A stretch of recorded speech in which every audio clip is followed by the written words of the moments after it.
व्रत का सबसे पहला नियम, एकादशी व्रत का सबसे पहला नियम है कि आप जिस दिन व्रत करो उसके एक दिन पहले भक्ति का संचार इस हृदय में करो। भक्ति का संचार इस हृदय में कर लीजिए। जिस दिन आप व्रत करो, जैसे एकादशी का व्रत कर रहे हो तो दशमी के दिन शाम का समय जब आवे, रात्रि जब होने लगे, शाम का समय आवे और रात्रि का आप जब भोजन ग्रहण करो तो उस भोजन में कोई ऐसा पदार्थ ग्रहण मत करिए जिस पदार्थ के कारण आपकी एकादशी बिगड़ जाए।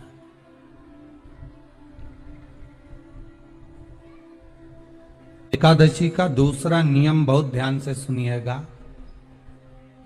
जिस दिन आपकी एकादशी का व्रत हो उस दिन प्रयास करिएगा कि अपने हाथ से किसी भी वृक्ष की कोई पत्ती टूटे ना।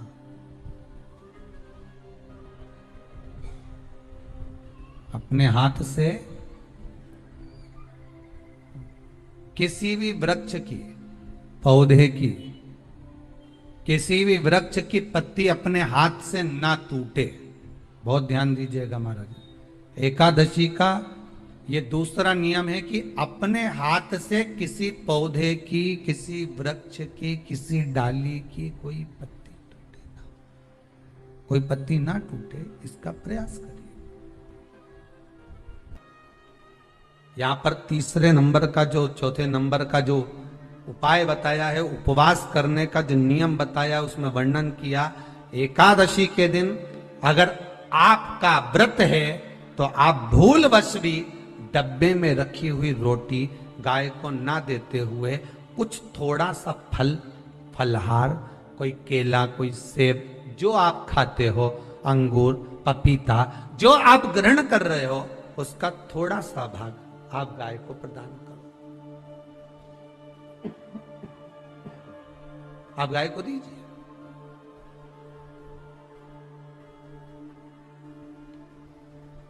रोटी ही दी है, डब्बे में से निकाल के ले गई, गाय आई है, रोटी देना, देव मना नहीं।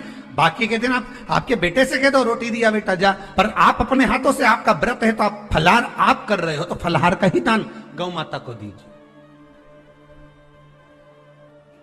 पांचवा वर्णन किया चतुर्थ भाव में, बन सके जितना एकादशी के दिन भगवान का ओम नमो भगवते वासुदेवाय का जाप करें या अपने गुरु मंत्र का स्मरण करें, या जो मंत्र आपके हृदय में समाहित हो, श्री शिवाय नमस्तुभ्यम, ओम नमः शिवाय, राम कृष्ण शिव, जो मन पड़े उसका भजन करें, पर दिल से करें। जितनी देर करते बने उतना देर। माला पकड़ने की भी जरूरत नहीं कि माला पकड़ के बैठता हूं तो घट की जिब्या से जप लो, नहीं जी जी वही उतना में ही पूरा हो जाए, वही बहुत। महाराज पांचवा नियम कहा, जिस दिन आपका व्रत रहे किसी निंदक से बात ना करें। निंदक जानते हो? भाई दूज के दिन, दिवाली की जो भाई दूज होती है ना, होली दिवाली की जो दूज होती है, उनमें ऐसा गोबर का भाई दूज बनाते हैं और पास में एक चुगलखोर भी बना है और चुगलखोर के ऊपर ऐसा भाटा धर रहे हैं, एक पत्थर। अब तुम्हारे उधर रखे कि नहीं रखे हमें नहीं मालूम रहे हो, जितने आस्था पे सुन रहे हो, पर हमारे इधर तो ऐसा रहता है, गोबर का भाई बहन बनाए और उसकी पूजन करे, उसके पास में एक गोबर का चुगल चोर भी बनाए, उसके ऊपर भाटा धर।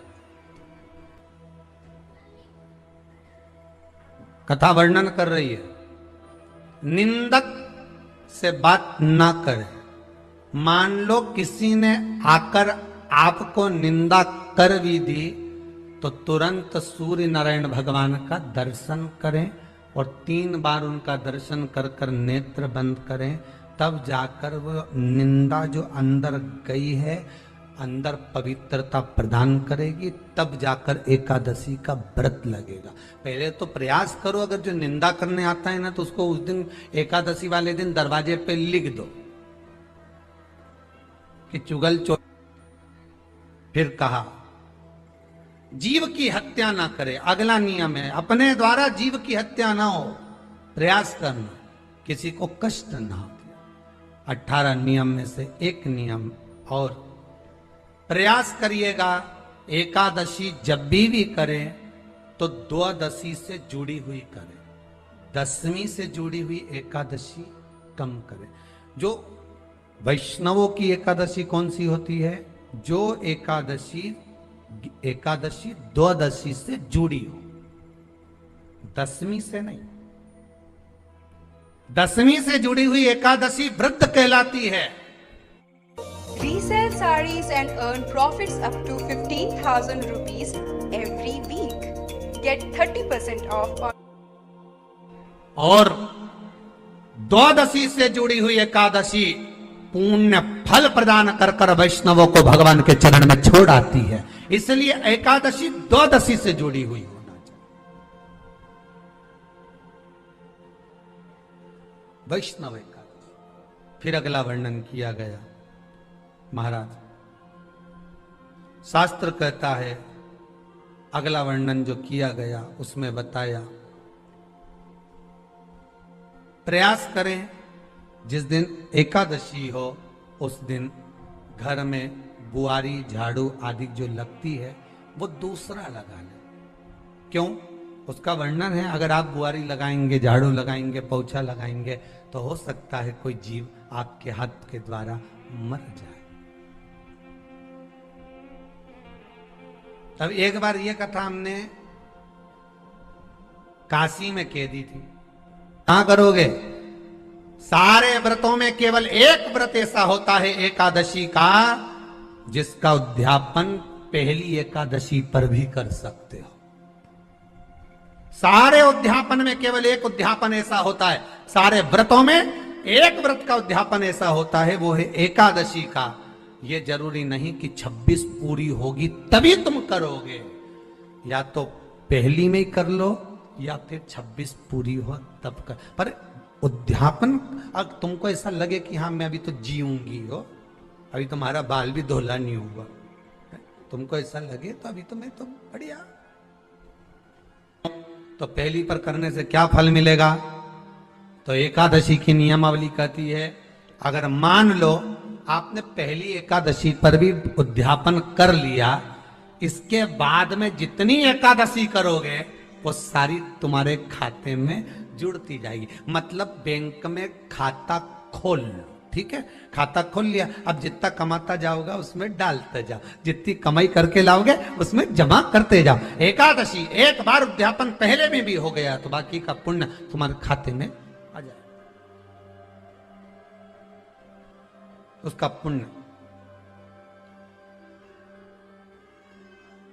एकादशी का उद्यापन बड़े महीने में माघ शुक्ल एकादशी के दिन, माघ का महीना हो, शुक्ल पक्ष की, जम के बोलिए, एकादशी हो, प्रयास करना कि आप उद्यापन करें, भले 5, 10, 11, 12 जितनी एकादशी हो जाए, 26 हो जाए तो ज्यादा अच्छी है, नहीं तो आप करें तो माघ महीने की शुक्ल पक्ष की एकादशी के दिन आप उद्यापन करें।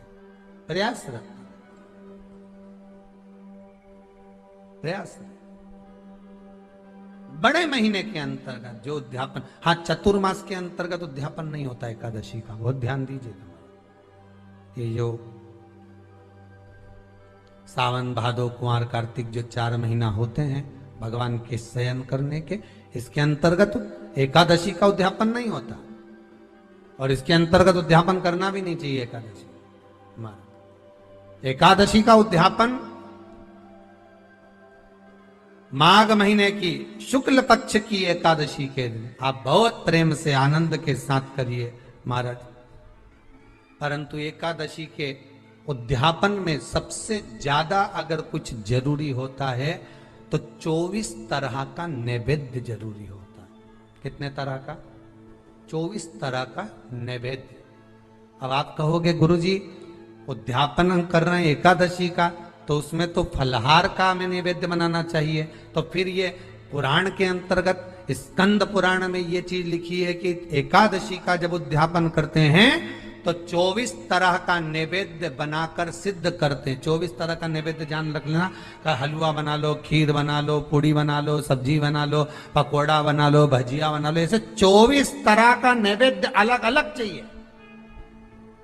पर लोग क्या करते हैं, खोपरा पाक बनवा लेते हैं 1-2 किलो और 24 जगह रख देते हैं। स्वीकृत नहीं है। 24 तरह का नैवेद्य रखा जाता है। महाराज एकादशी के दिन भगवान का पूजन का पूरी तैयारी कर कर मंडल आदि बनवाकर विद्वान ब्राह्मण को बुलाकर, कर्मकांडी ब्राह्मण को बुलाकर जो भगवत सेवा में एकादशी का उद्यापन कराए, उन ब्राह्मण के चरणों को नमन कर कर, प्रणाम कर कर एकादशी का पूजन करवाइए और उस मंडल की पूजन कराकर हवन द्वादशी को कराइए। एकादशी को हवन नहीं। एकादशी के उद्यापन का जो हवन होता है वो द्वादशी।